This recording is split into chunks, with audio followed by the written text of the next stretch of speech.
Hello students, welcome you all back, and today we will be discussing the question answer of the poem The Voice of the Rain. Already हम जो voice of the rain है Walt Whitman की जो poem है इसका जो summary है हिंदी में and the explanation along with the recitation उसको हम डिस्कस कर चुके हैं। तो चलिए let us have a look at the questions of the NCERT. So here's the poem, The Voice of the Rain, Walt Whitman. We had already discussed it in another video. Its meaning, recitation, rhyme scheme, everything we had discussed that it is a free verse. Okay, and इसके अंदर जो हैं 4 stanzas are there, जिसमें कि जो poet हैं वो पूछते हैं कि रेन जो होती है उससे क्वेश्चन करते हैं कि तुम कौन हो, and the rain mainly answers कि मैं पोएम ऑफ द अर्थ हूँ, और इसको वो एक्सप्लेन करती हैं।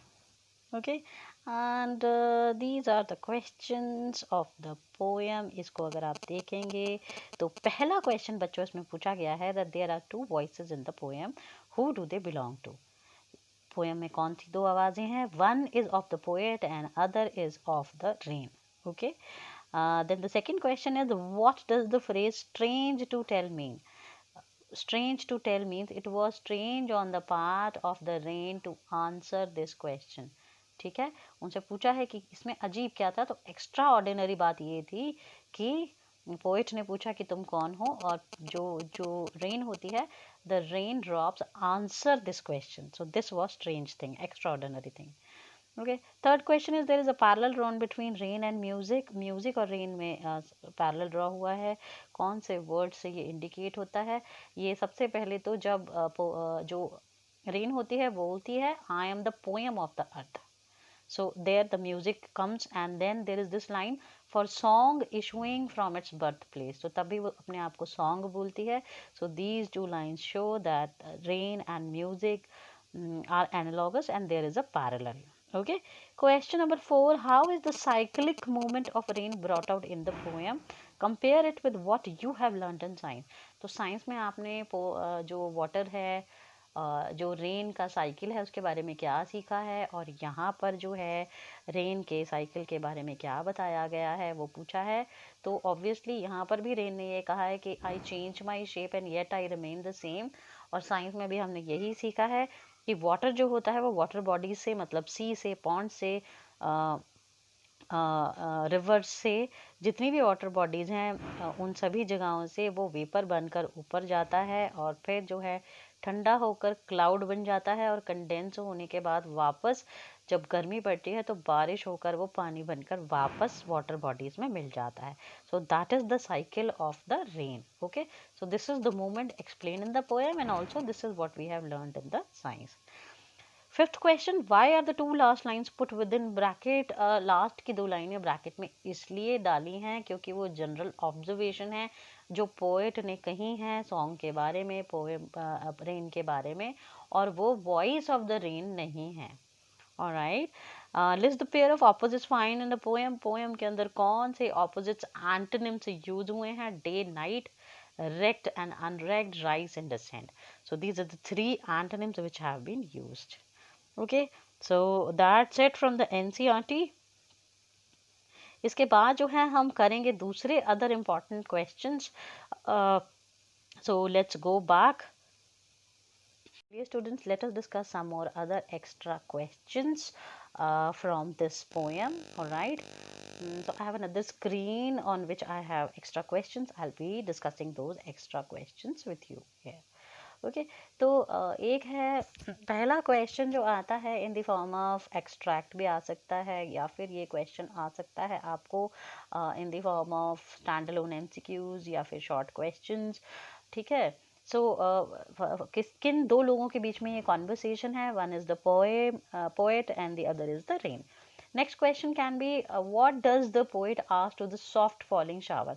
जो सॉफ्ट फॉलिंग शावर थी उससे पोएट ने क्या पूछा?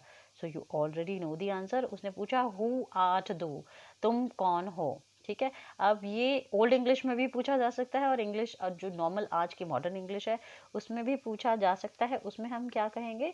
क्वेश्चन क्या होएगा कि हु आर यू? ठीक है, हु आर्ट दो का बनेगा who are you, so that will be the question that the poet asks. Then next question can be rain जो है वो क्या रिप्लाई करती है इस क्वेश्चन का. सो रेन रिप्लाई करती है आई am the poem of the earth. Another question can B जो why does the rain tell the poet that she cannot be touched. Rain ऐसा पोइट से क्यों कहती है कि रेन को टच नहीं किया जा सकता है. Okay, that is because rain का जो वाटर है that is in the that changes it's form. कभी वो वाटर वेपर हो जाती है, कभी वो क्लाउड हो जाती है, कंडेंस हो जाती है. Okay, so that is why it can not be touched because it is changing its shape and yet it is retaining the same form also. Alright. Then there is this question, what happens to the earth when the rain falls back on the surface of earth. जब पानी की बूंदें वापस धरती पर आती हैं तब क्या होता है. सो वी वुड से कि वो जहाँ पर भी आती है उसको वो ब्यूटिफाई कर देती है, फुलफिल कर देती है. अगर वाटर बॉडीज में आती है मतलब समुंदर में, तालाब में, नदी में, तो उनका जो वाटर का लेवल है वो वापस रिस्टोर हो जाता है. अगर वो सीड्स पे पड़ती है तो वहाँ से सैपलिंग्स आ जाते हैं. उन लाइफलेस सीड्स जो हैं उनमें लाइफ आ जाती है, जीवन आ जाता है. जो लेटेंट पड़े थे, डॉर्मेंट थे, वो भी एक्टिव हो जाते हैं. हर जगह ग्रीनरी हो जाती है. So then it will depend on the marks of the question. कितने मार्क्स का क्वेश्चन है और किस टाइप का क्वेश्चन है, अकॉर्डिंगली आप अपना ऑप्शन उसमें से चुनेंगे. Okay, if it is an MCQ आप गिवन ऑप्शंस में से चुनेंगे. अगर ये 2 मार्क्स में आता है तो अकॉर्डिंगली आप जो है 3-4 लाइन्स के अंदर इसको आंसर फ्रेम करेंगे. Okay, how does the rain help the seeds inside the earth. जो सीड्स इनसाइड द अर्थ होते हैं, अर्थ के अंदर होते हैं, उनको रेन कैसे हेल्प करती है. तो the answer is when the rain falls on the earth, वो जो लेटेंट सीड्स होते हैं उनके अंदर भी लाइफ आ जाती है क्योंकि छोटी छोटी सैपलिंग्स जो हैं they come out of it because of rain, because of the moisture. ठीक है, तो उनको भी लाइफ मिल जाती है, they start growing. Alright. Next question is what does the rain do when she doesn't care if anyone bothers about her deeds or not.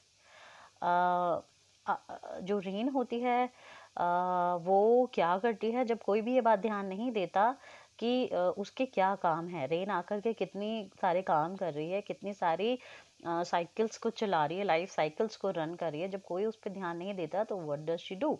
तो ऐसे में क्या होता है, she completes her work and then comes back home. Alright, ये करती है rain. मतलब वो समुद्र से उठती है और फिर हेवन तक जाती है, then it comes back to the water body.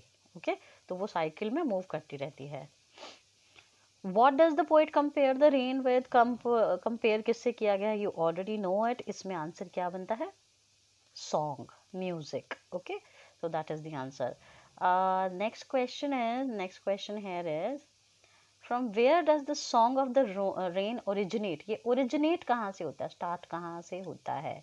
तो अगर इसके अंदर क्या कहेंगे आप, फ्रॉम द अर्थ ओनली, धरती से ही स्टार्ट होता है, from the sea, from the water bodies.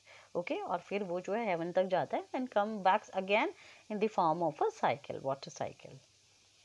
Okay, then there is this question कि मेटाफर का यूज़ कहाँ हुआ है पोएम में.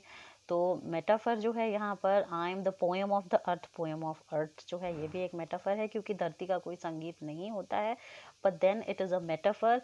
It signifies something else. It signifies that just like music, जब हम म्यूज़िक सुनते हैं हमारा मूड खुश हो जाता है, हम एलिवेटेड फील करते हैं, रिफ्रेश्ड फील करते हैं, हैप्पी फील करते हैं, हमें जान आ जाती है, वी गेट एनर्जाइज. इसी तरह से जब बारिश आती है तो मौसम बदल जाता है, मूड बदल जाता है, सभी इंसेक्ट, सभी बर्ड्स, हर तरफ ग्रीनरी हो जाती है, एवरीबडी बिकम्स हैप्पी. ठीक है, तो धरती का अपने आप में कोई संगीत नहीं होता, लेकिन संगीत की तरह ही पोएम जो रेन है वो धरती का सारा मूड बदल देती है. So it is a metaphor. I am the poem of the earth is a metaphor. Okay, what happens to rain in the sky. Sky में जाकर के रेन के साथ क्या होता है आपको पता ही है. जो बारिश की पानी होता है वो वेपर बनकर ऊपर जाता है और कंडेंस हो जाता है, ठंडा हो जाता है, and then it becomes and solidifies into a cloud. वो क्लाउड बन जाता है. ठीक है, in the heaven, up there in the sky. Alright, इसके बाद है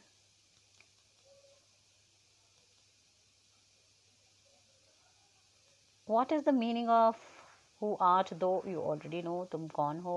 what is the who is the poet of the poem The Voice of the Rain? You already know it, Walt Whitman. इसके बाद एक क्वेश्चन है, why does the rain descend to the earth? अर्थ पर वो descend होकर क्यों आती है? Because it has to provide life on earth. It has to sustain the living beings on the earth, so that's why it descends. It comes back to the earth. Alright, that's it. These are the only question जो short question बनते हैं. अगर इन्हीं से कोई hot question बनता है या लॉन्ग क्वेश्चन बनता है तो इन्हीं पॉइंट्स को आपको कंबाइन करके जो है एक लॉन्ग आंसर बनाना है, and that's how you will answer the question. आज के लिए इतना ही. I am sure that you would have understood the questions. अगर अभी भी आपकी कोई क्वेरी है या डाउट है, you can write in the comment box. आप अपनी क्वेरी लिख सकते हैं. You also have my WhatsApp number. You can also send your questions to me via WhatsApp. खुश रहें, स्वस्थ रहें, मस्त रहें. Take care. Good bye.